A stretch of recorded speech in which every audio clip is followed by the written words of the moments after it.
February 1991, U.S. battleships rained 16-inch shells on Iraqi forces.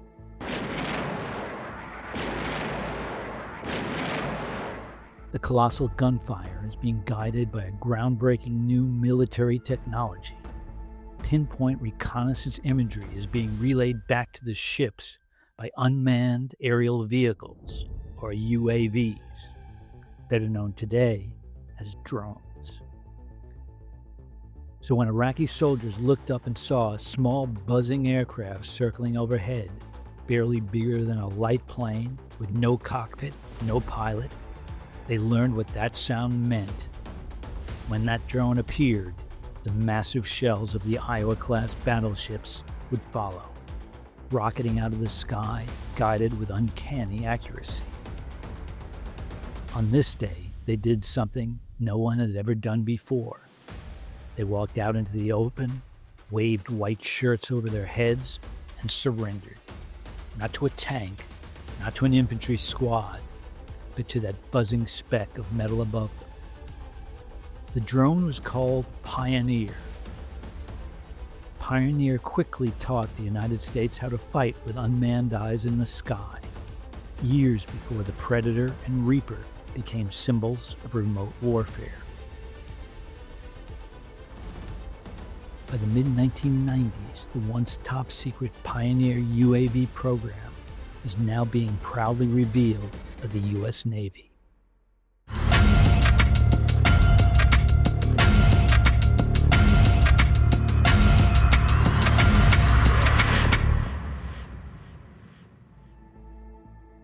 In 1985, the Secretary of the Navy directed the acquisition of unmanned aerial vehicles, UAVs, to provide reconnaissance support to local commanders for contingency operations worldwide.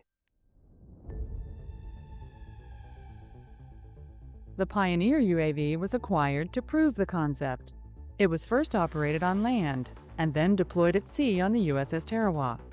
A pneumatic rail launcher and conventional deck recovery were used.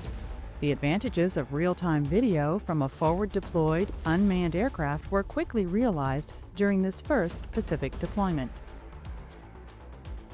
In 1986, 2 more Pioneer UAV systems were procured.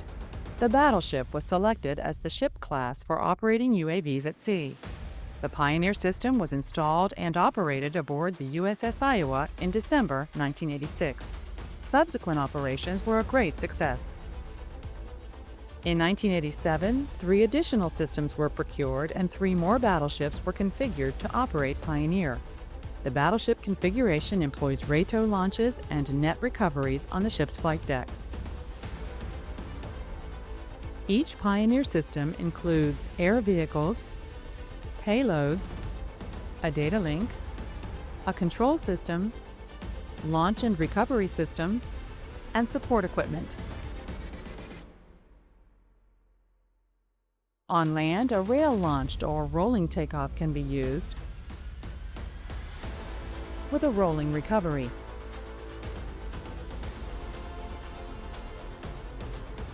At sea, a RATO launch is used with a net recovery. The crew for the mission includes 4 operators. The mission commander plans and directs the flight. The external pilot has control during launch and recovery. The internal pilot flies the mission, and the payload operator controls the payload. In addition, the launch and recovery maintenance team supports the system. Pioneer's first battle test occurred during Operation Desert Shield Desert Storm in 1991. 6 operational units, 4 with the Army and Marine Corps, land-based, and 2 with the Navy, sea-based, supported the campaign with over 300 missions. Pioneer was highly praised as, quote, the single most valuable intelligence collector by Lieutenant General Boomer, the Marine Corps Division Commander. Admiral Jeremiah, chairman of the Joint Requirements Oversight Council, said that, quote, Pioneer proved that the utility of the unmanned aerial vehicle can be decisive in future battles. A flanking maneuver by a large armored Iraqi force at Khafji was spotted, and neutralized with air and artillery during the assault on Kuwait. Pioneer spotted the targets and was used to direct fire and battle damage assessment. An Iraqi tank formation was spotted defending the Kuwait airport during the assault. Live Pioneer imagery allowed the Marines to maneuver to the flanks and rear of the enemy and capture the airport rapidly. General Gray, the commandant of the Marine Corps, noted, quote, "It was extraordinarily successful, allowing the commander of the Marine Task Force driving north to Kuwait to receive the imagery directly on a console in his command vehicle."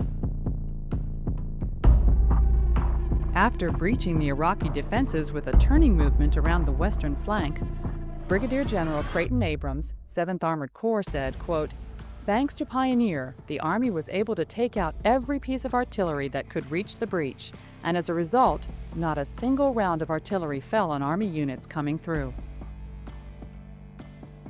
On several occasions, Iraqi troops attempted to signal the Pioneer their willingness to surrender.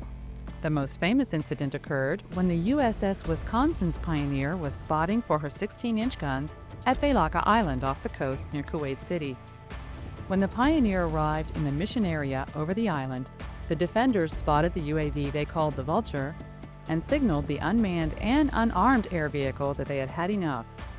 The operator aboard the battleship, 20 miles away, sent in the Marines to pick up the new prisoners. This marked the first time that enemy troops had surrendered to a modern-day marvel, a UAV. Pioneer instilled this kind of reaction in the opposing forces due to the seamless, near real-time integration with strike weapons. Since the early deployments of Pioneer, the key to success has been the ability to link data from the Pioneer system to forces in the field. Extensive crew coordination is required to set up and conduct every mission. Just like with earlier aviation challenges, a dedicated and resourceful team of individuals is required to make the system work. The ability to launch and recover the system throughout the day and through the night presents special challenges.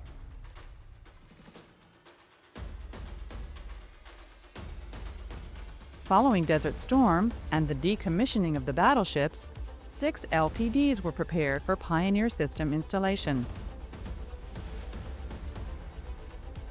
Once the installation was completed, the LPD was fully equipped to launch and recover the Pioneer. Since Desert Storm, the Pioneer systems on LPDs have deployed to numerous hotspots, as well as routine deployments to the Mediterranean Sea, Arabian Gulf, and Western Pacific, as well as training ranges in the U.S.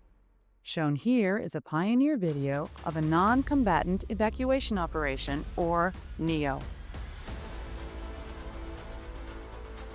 By the late 1990s, Pioneer was once again deployed both land and sea-based in the same theater.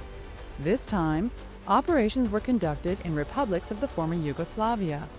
Pioneer was deployed to Bosnia by the Marines and the Navy. During operations in Kosovo, Pioneer was operated from sea and detected key elements of the hostile forces, including missile boats, supply ships, and this submarine spotted in the shipyard. Pioneer continued to be employed in the Persian Gulf in support of operations enforcing the no-fly zone. Here, Pioneer reviews the status of hostile naval units, including the yacht of the Iraqi president. Since the late 1980s, Pioneer systems have deployed worldwide. The Pioneer systems have logged 20,000 hours, with over 1,500 of them in combat. Since its debut in 1986, Pioneer has continued to lead the way for the next generation of UAVs. The challenge in years to come for the new UAV systems and operators is to maintain the same impact on battlefield dominance that the Pioneer demonstrated, and perhaps continue to inspire opponents to surrender to them on sight.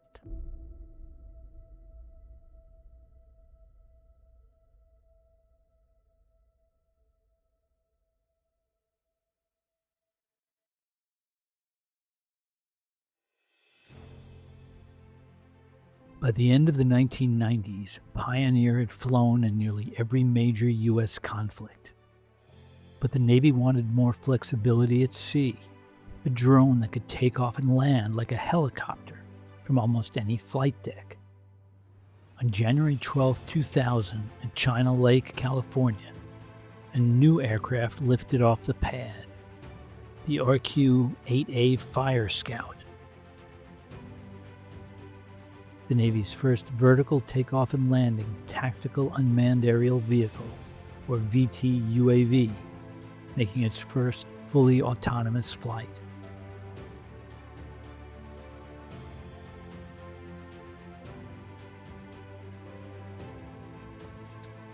Fire Scout was built by Northrop Grumman based on a Schweitzer light turbine helicopter, but stripped of its pilot and packed with new avionics, data links, and sensors.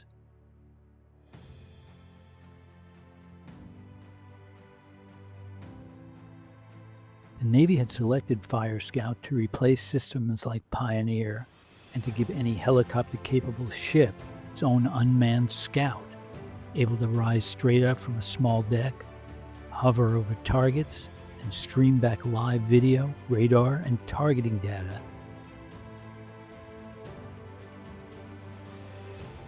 As the aircraft climbs, settles into a steady hover, and then lands under computer control, you're watching that transition from catapult-launched fixed-wing drones like Pioneer to an autonomous helicopter designed from the start for shipboard operations.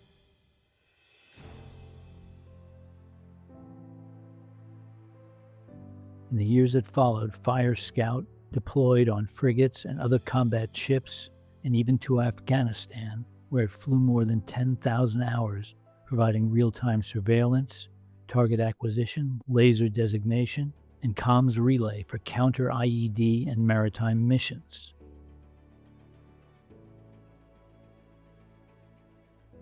Though capable of carrying weapons, Fire Scout mainly fought with information, serving as a persistent pair of eyes for ships and ground units rather than a shooter itself.